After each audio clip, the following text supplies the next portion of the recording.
في أنا ماما تونسية صحيح لأنه من ورا جدي، بس ماما خلقت بلبنان.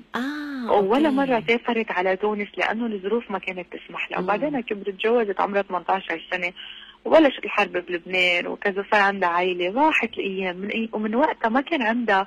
بتذكر كان القانون انه هي لما تتجوز حدا لبناني او هيك ببطل معها الباسبور. بعدين اجى القانون وسمح للام انها تقدر تعطي، هي تاخذ باسبور وتعطي لاولادها.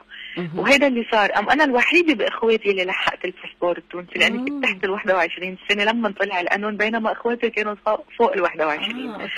فلحقنا القانون وهي قدرت ترجع تطلع لي لها ولإلي باسبورات، وانا كنت فيها بالجامعه وبتعرفي يعني عرفت انه اذا يعني ما فكرت اني اروح لوحدي وما كان مسموح لي اني اسافر لوحدي يعني.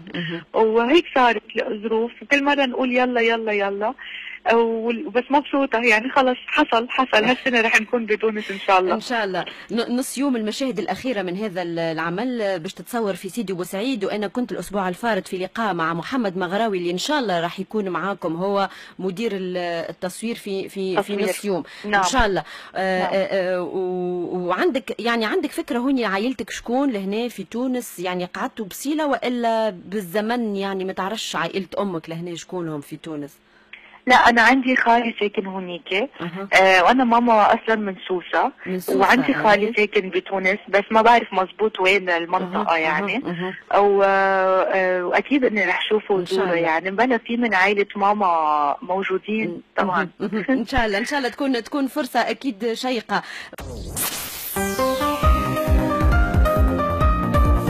الإذاعة الوطنية